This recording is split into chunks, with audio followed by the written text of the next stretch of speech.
No don't. উনি উড়ে এসে আমাকে আমার উপর ঝাঁপিয়ে পড়েছেন এবং হাসনাত আব্দুল্লাহ আপনাকে বলছেন বিএনপির আওয়ামী লীগ বিষয়ক সম্পাদক, আর আপনি হাসনাত আব্দুল্লাহকে বলছেন ফকিন্নির বাচ্চা।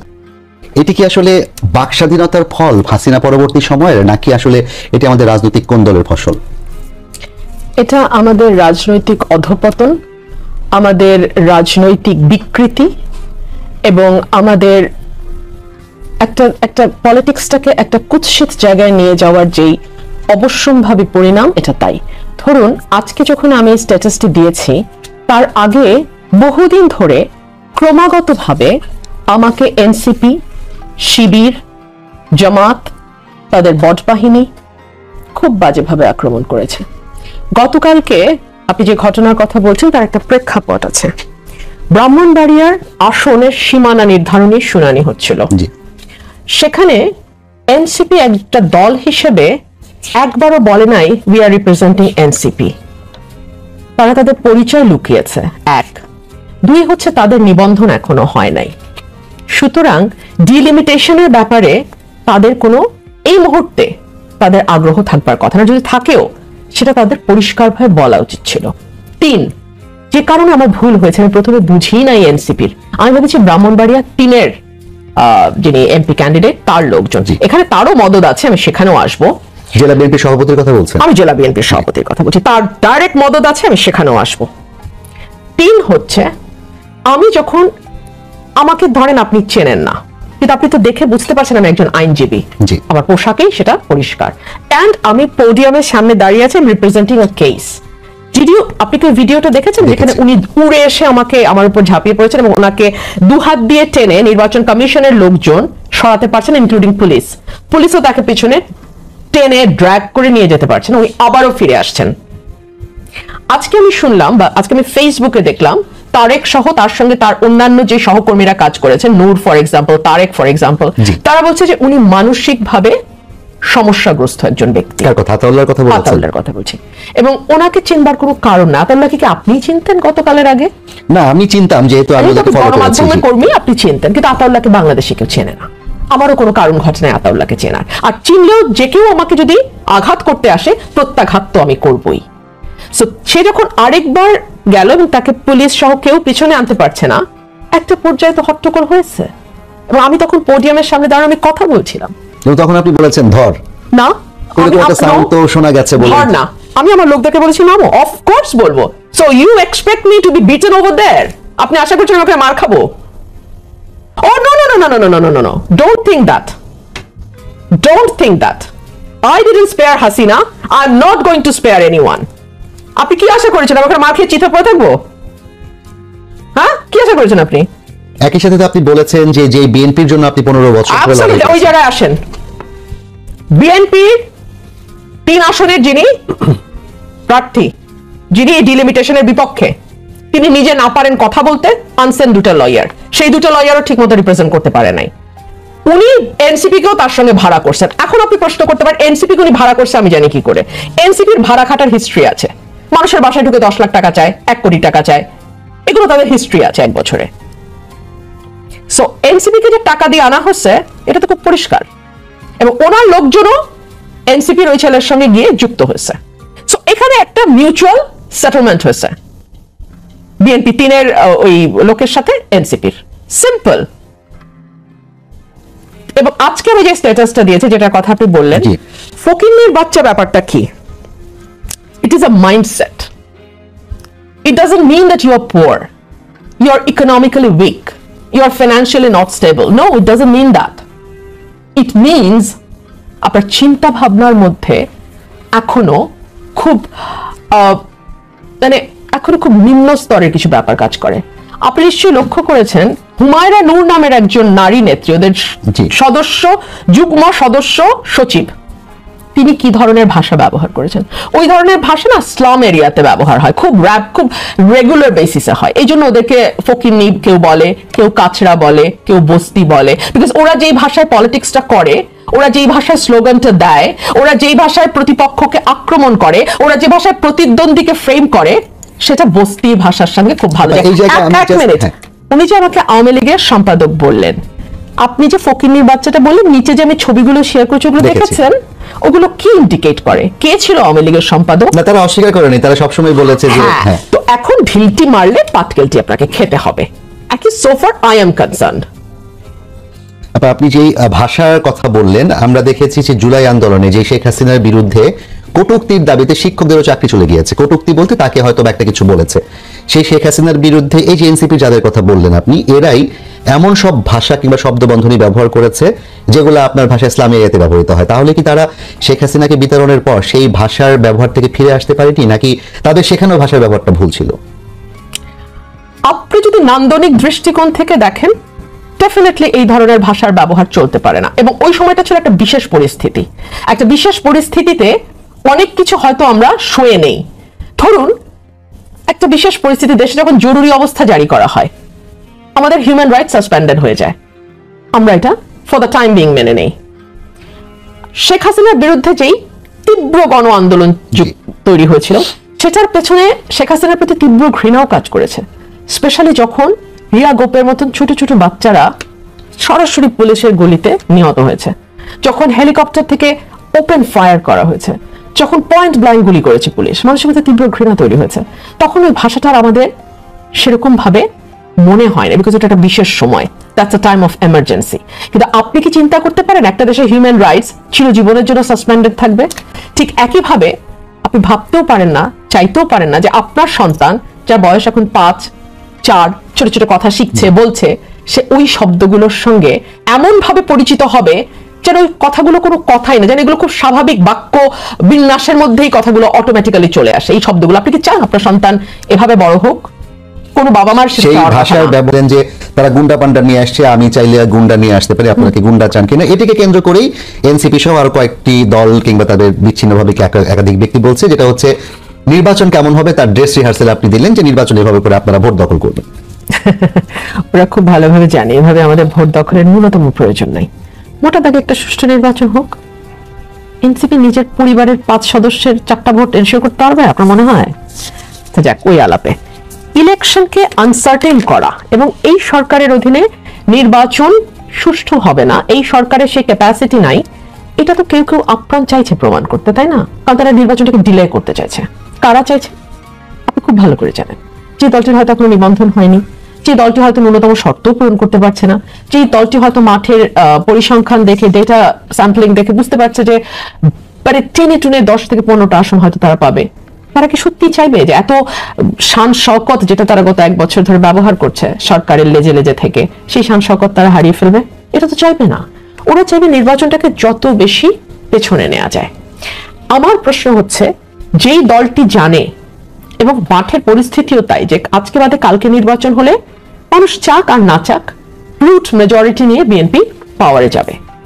বিএনপির কোন নেতা যদি তাদের হীন স্বার্থ, ব্যক্তি স্বার্থ চরিতার্থ করার জন্য ওই ধরনের দল থেকে লোক হায়ার করে নিয়ে এসে একটা অস্থিরতা তৈরি করতে চায় এবং এই অস্থিরতা তৈরি করে আপাত কিছু সুবিধা হয়তো সেই নেতা পাবে, কিন্তু লং রানে দল ক্ষতিগ্রস্ত হবে, দেশ ক্ষতিগ্রস্ত হবে, নির্বাচনটা আনসার্টেন হয়ে যাবে, সেই ধরনের নেতাদেরকে বা সেই রকম নেতা যদি কেউ বিএনপিতে থেকে থাকে, তাদেরকে বিএনপি ক্যারি করবে কিনা, ক্যারি করলে তার কনসিকুয়েন্স কি দাঁড়াবে, এটাও তো বিএনপির নির্ধারণের ব্যাপার আছে।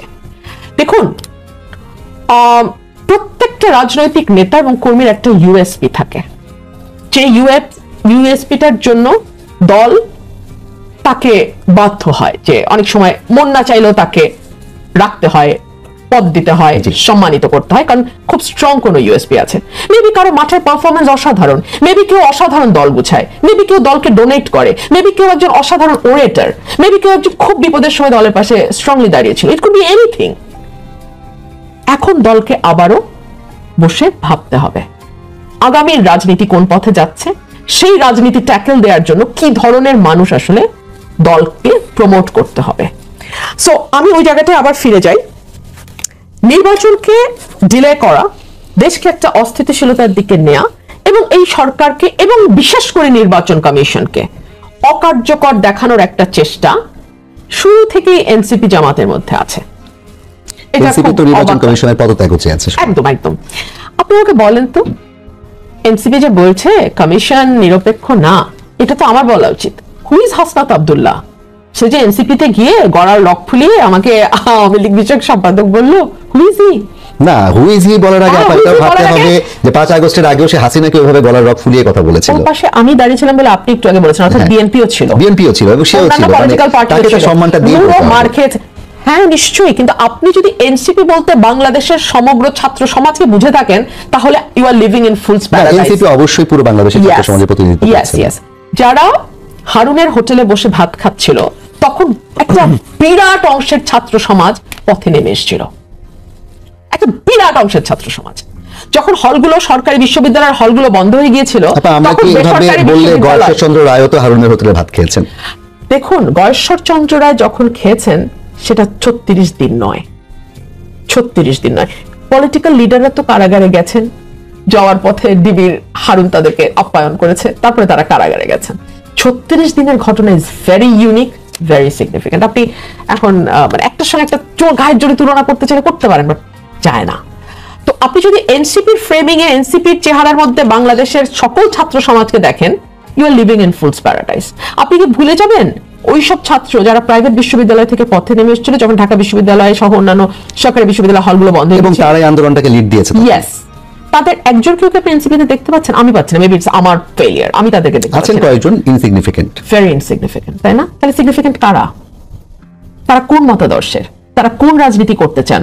তারা কোন রাজনীতি প্রচার করছেন? তারা অতীতে কোন রাজনীতি করেছেন? তারা কোন লেবাস ধরে এত বছর মাঠে টিকে থেকে আবার কোন লেবাসে এখন সামনে এসছেন? আমার তো ভাই লেবাস একটাই, আমি আওয়ামী লীগের বিরুদ্ধে তখনও ছিলাম, এখনো আমি সত্য বলি, সেটা আমার দলের পক্ষে গেলে বলি, বিপক্ষে গেলেও বলি।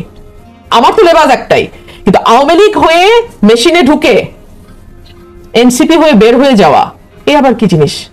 আমরা তো এটা জামাতকে বলতাম, মাঝে মধ্যে আওয়ামী লীগকে বলতাম রাজাকার একদিক দিয়ে ঢুকান, আরেক দিক দিয়ে দেখি মুক্তিযোদ্ধা বেরোয় যাচ্ছে। মানে আওয়ামী লীগ হচ্ছে সেই ক্লিনিং মেশিনটা, যে রাজাকার ক্লিনিং মেশিনের মধ্যে যায়, তারপরে ক্লিন হয়ে মুক্তিযোদ্ধা। আপনি 15 বছরের কথা বলছিলেন, আপনি কিংবা অ্যাডভোকেট ফজলুর রহমানকেও এখন অনেক বক্তব্য আছে এবং টকশোতে আমরা আসলে এই মানুষগুলোকে দেখেছি, বিএনপি থেকে খুব বেশি মানুষ তখন কথা বলার সুযোগও পান নাই, সাহসও পান নাই, দুটোই আছে। অ্যাডভোকেট ফজলুর রহমান তার ধারাবাহিক যে বক্তব্য জামায়াত এবং হচ্ছে 71 নিয়ে এবং একই সাথে 71-এর পক্ষে, সেই বক্তব্যের প্রেক্ষিতে বিএনপি তাকে শোকজ লেটার দিয়েছে এবং শোকজ লেটারে 24 ঘন্টার মধ্যে জবাব দিতে বলা হয়েছে।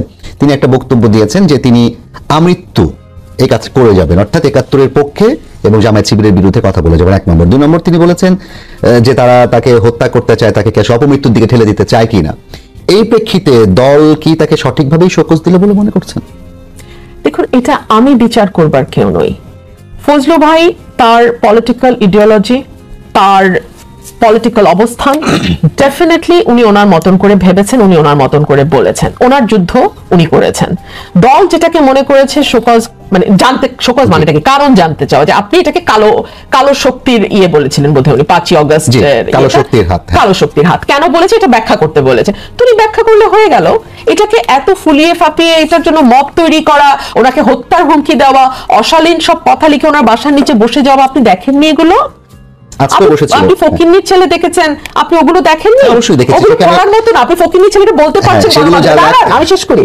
আপনি ফকিন্নির ছেলেটা বলতে পারছেন কারণ ওটা উচ্চারণযোগ্য। না না, 1 2 3 4 ফজর গ্রেফতার এরকম লেখা আছে। না না না, আপনি সঠিক কথা বলছেন না। একটা প্ল্যাকার্ড এরকম আছে। আরেকটা তো আপনি বললেন বলার মতো না। হ্যাঁ, তাহলে আপনি তাহলে স্বীকার করছেন যে বলার মতো না? আমার মুখ দিয়ে অন্তত বলার মতো। আপনার মুখ দিয়ে, এক্স্যাক্টলি সেটাই, সেই প্রশ্নটা আমি আগের সেগমেন্টে করেছিলাম। আপনি কি চান আপনার সন্তান এই ধরনের শব্দের সঙ্গে এত বেশি পরিচিত হয়ে যাক, এত সহজ হয়ে যাক তার কাছে শব্দগুলো, বাক্যগুলো, যে অবিকল ওই ভাষায় সে কথা বলবে? তখন কিন্তু আপনি কোনো জবাব দেননি। এখন দেখেন আপনি স্বীকার করলেন এটা বলা যায় না। যতই নতুন জেনারেশন আসুক, যাচ্ছে তাই বলা যায় না। আমরা আদিম সমাজের দিকে যাচ্ছি না। জি আপা, আপনাকে ধন্যবাদ। স্যার, আপনার কাছে একটা প্রশ্ন করতে চাই। আমরা জেমস পি স্কটের থিওরিটা জানি, উইপন্স অফ দ্য উইক, অর্থাৎ দুর্বলের অস্ত্র হচ্ছে গালাগালি, কিংবা হচ্ছে পেছন থেকে আঘাত করা, কিংবা হচ্ছে তাকে নানাভাবে উত্ত্যক্ত করা। এখন যেই ঘটনাগুলো ঘটছে, আমরা যেই মানুষগুলো আজকে অ্যাডভোকেট ফজলুর রহমানের বাসার সামনে বসেছিলেন তারা 10-15 জন ছিলেন, তার মানে তারা তুলনামূলকভাবে দুর্বল। তারপর রুমিন ফারহানার সাথে যারা সেখানে বাদানুবাদ করছেন তাদের সংখ্যাও কম, তারা তুলনামূলকভাবে দুর্বল। এই যে আমরা স্ল্যাং গুলো দেখছি কিংবা ভাষার ব্যবহারগুলো দেখছি, এগুলোকে কি আমরা উইপন্স অফ দ্য উইক হিসেবে দেখবো, নাকি এগুলো আসলে রাজনৈতিক চর্চার একটা বাজে চর্চা হিসেবে? আমি এটাকে উইপন্স অফ দ্য উইক হিসেবে দেখি না। আমি জিনিসটাকে দেখি অন্যভাবে। এই কথাটা অনেকেরই পছন্দ হবে না, বাট আমার মনে হয় এই কথাটা বলা দরকার।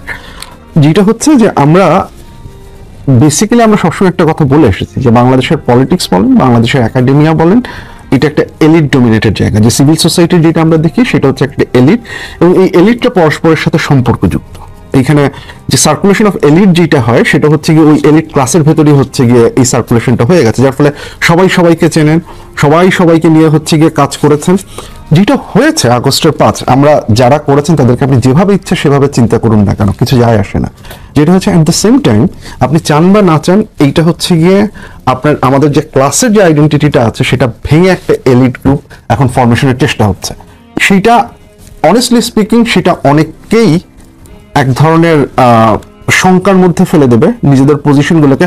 ফর ইনস্টেন্স এটা আমাকেও হচ্ছে একটা শঙ্কার মধ্যে ফেলে দেবে, কারণ আপনি যদি দেখেন যে আমরা একাডেমিক্যালি একভাবে ট্রেন্ড, এখন যারা আসছেন তারা পাবলিক ইন্টেলেকচুয়াল, তাদের কাছে অনেক কিছুই ম্যাটার করে না, but those are important voices. এখন এই যে ভয়েসটা, এই ভয়েসটা ইম্পর্টেন্স পেয়ে গেছে, এটাকে আমাদের অস্বীকার করার কোনো উপায় নেই, এবং তারা হচ্ছে গিয়ে তাদের জায়গাটা খুঁজছেন। যে সার্কুলেশন অফ এলিট যেটা হচ্ছে, সেই এলিটে ইনারা হচ্ছে গিয়ে ঢোকার চেষ্টা করছেন, ইনারা হচ্ছে গিয়ে নতুন একটা এলিটের মধ্যে ঢোকার চেষ্টা করছেন, এবং একই সাথে যারা আগের যে এলিটে ছিলেন তাদের একটা অংশ হিসেবে হয়ে গেল, যেটা বললাম যে they are very closely connected. Powerful পজিশনে 5 আগস্টের পরে যারা এসেছেন তারা ওই পুরোনো উইদিন সার্কুলেশন উইদিন এলিটের মধ্যে দিয়ে এসেছেন। কাজে আপনি যেটাকে বলছেন উইপন্স অফ দ্য উইক, আমি এটাকে দেখি হচ্ছে গিয়ে এক গ্রুপ এলিটকে সরিয়ে আরেকটা গ্রুপের হচ্ছে গিয়ে সেই জায়গায় চলে আসার লড়াই। তাজুবা জেবিন নামে একজন এনসিপি নেত্রী আছে, তিনি আজকে একটা লেখা লিখেছেন তার পরিবারকে কেন্দ্র করে, যে তার বাবা দাদা ছিলেন কৃষক, বাবা হচ্ছেন ডাক্তার হয়েছেন, নানার বাড়ি থেকে বাবাকে সবসময় বাজেভাবে দেখা হতো। এই প্রেক্ষিতে তিনি লিখেছেন যে বাংলাদেশের রাজনীতিতে আপনি যেটা বলছিলেন একটা সার্কুলেশন অফ মানে এলিট শ্রেণীর মধ্যে ছিল, যেটা কিনা রুমিলা আপা নিজেও সেই এলিট শ্রেণীর প্রতিনিধিত্ব করছেন। আমিও সেই এলিট শ্রেণীকে সেই জায়গায় এন্ট্রি করার ক্ষেত্রে এনসিপির দাবি অনুযায়ী সেই জায়গায় এন্ট্রি করার ক্ষেত্রে এই এলিট শ্রেণী বাধাগ্রস্ত করছে, জনগণের সম্পৃক্ত থেকে অংশগ্রহণকে বাধাগ্রস্ত করছে। আপনি কি মনে করেন যে আসলে সেটা সত্য, নাকি তারাই এলিট হওয়ার চেষ্টা করছে? অনেস্টলি স্পিকিং এটা দুটাই, তারাও এলিট হওয়ারই চেষ্টা করছেন, এলিট হওয়ার চেষ্টা করছেন এই জায়গাটাতে, যে এই যে এলিটের যে ক্ষমতা কাঠামো সেখানে হচ্ছে গিয়ে তারা অংশ নেওয়ার একটা চেষ্টা করছে। আপনি দেখুন, আমি যে কথাটা অনেক আগে বলেছিলাম যে আমাদের যে কনসেনসাস মেকিং পজিশন যেই প্রসেসটা, ইটস এলিট বার্গেন, এলিটদের মধ্যে একটা বার্গেন হচ্ছে। তো এখন NCP willingly or unwillingly, NCP তো সেই এলিট বার্গেন প্রসেসে পার্টিসিপেট করেছে। এনসিপি তো সেটা থেকে দূরে সরে যায়নি বা বলেনি যে আমরা এটার সাথে কোনোভাবেই একমত না, আমরা রেভলিউশন এইভাবে করতে চাই, পুরো কাঠামো ভেঙে আমরা নতুন ভাবে করব, সেটা তো হচ্ছে গিয়ে বক্তব্যটা ছিল না। Of course they want to be part of the process. যেটা বললাম যে এটা একটা নতুন একটা শ্রেণীর উদ্ভবের চেষ্টাটা চলছে, যে প্রক্রিয়ার মধ্যে দিয়ে হচ্ছে গিয়ে তারা যাচ্ছেন, এবং as a result of that এইখানে এই আগের যারা এলিট তারা কিন্তু হচ্ছে এই গ্রুপটাকে অ্যাসিমিলেট করে নিচ্ছেন না, তারাও আবার জায়গা দিতে চাচ্ছেন না, তারাও হচ্ছে শব্দের একটা খেলায় বিভিন্নভাবে তাদেরকে আইডেন্টিফাই করছেন এবং তারাও তাদের জায়গা খুঁজে নিচ্ছেন। সো একটা কম্পিটিশনও চলছে, সেই কম্পিটিশনের রিফ্লেকশন হচ্ছে এইটা। ধন্যবাদ ডক্টর আসিফ শাহান। আপা, আপনি কি তাই মনে করেন যে আপনারা যারা কিংবা রাজনীতিতে যে এলিট শ্রেণী আছে তারা নন এলিটদের জন্য রাজনীতিটাকে কঠিন করে তুলছেন? না, একদম না। আমি জানি না আপনি এলিট বলতে আসলে কি বোঝাচ্ছেন। এনিওয়ে, বাট আমার কাছে মনে হয় যে ইনিশিয়ালি আমরা সবাই খুবই মন খুলে তাদের স্বাগত জানিয়েছিলাম। আমি নিজে তাদের সঙ্গে মিশে গিয়ে দাঁড়িয়েছিলাম, একটা দুটো না, মানে 2 তারিখ থেকে ধারাবাহিকভাবে আমি রাস্তায় ছিলাম। বাসা ভাঙচুর হয়েছে, আপনি সবই জানেন। তাদের সাথে আমার সম্পর্ক, ব্যক্তিগত সম্পর্ক যথেষ্ট ভালো ছিল, কিন্তু যখন আমি দেখছি যে তারা মানে আমাকে হাসিনার শুরু তারা কিভাবে করেছে, রয়ের এজেন্ট, আমি ভারতের দালাল, এই ধরনের কথা। আপনাকে কেন আঘাত করলো বিশেষভাবে? এটা আমি সেটাকে বলবো তাদের intelligence. I like that intelligence. তারা জানে কোনটা তাদের শত্রু, মানে কোনটা তাদের শক্ত প্রতিপক্ষ। যোদ্ধা অনেকেই থাকে, কোন যোদ্ধাকে আহত করতে পারলে যুদ্ধে অনেকখানি এগিয়ে যাওয়া যায়, এটা এনসিপি আইডেন্টিফাই করতে পারছে। তারা মির্জা ফখরুল ইসলাম আলমগীরের উপরে হামলা করেছিল। হামলা মানে মৌখিক হামলা, মানে misinformation, disinformation ছড়িয়ে দেওয়া। Because Mirza Fakhrul he himself is an institution. ওনাকে আঘাত করলে বিএনপিকে অনেকখানি দুর্বল করে। কোন আজকে আপনার পক্ষে লিখেছেন? ওয়েল, শামাপা আমার বড় বোনের মতন। হ্যাঁ, রাজনীতির বাইরেও শামাপা আমার নিজের বড় বোনের মতন। উনি ওই জায়গা থেকেই লিখেছেন। এখানে আমি জাস্ট একটা, আচ্ছা সরি আপনি বললেন না, ওই যে আমি বলছিলাম যে আমরা আসলে সকলেই খোলাহাটে, কিন্তু আমি এই জায়গাটাতে ওদের স্মার্টনেসের প্রশংসা করি। আমি খোলা মানে প্রশংসা করছি যে ওরা ওদের শত্রু আইডেন্টিফাই করতে পারে, যে কাকে কাকে আঘাত করলে বিএনপির যে একটা সেকুলার আইডেন্টিটি আছে, বিএনপির যে একটা মুক্তিযুদ্ধের পক্ষের আইডেন্টিটি আছে, বিএনপির যে একটা দুর্নীতি বিরোধী আইডেন্টিটি আছে, বিএনপি যে একটা simple living, plain living, high thinking identity আছে, আমাকে বা মির্জা ফখরুলকে আক্রমণ করলে ওই জায়গাগুলো ভেঙে যায়। সো ওরা খুব রাইটলি আইডেন্টিফাই করতে পেরেছে কারা ওদের শত্রু, ভবিষ্যতে বয়ান তৈরিতে কারা বাধার সৃষ্টি করবে।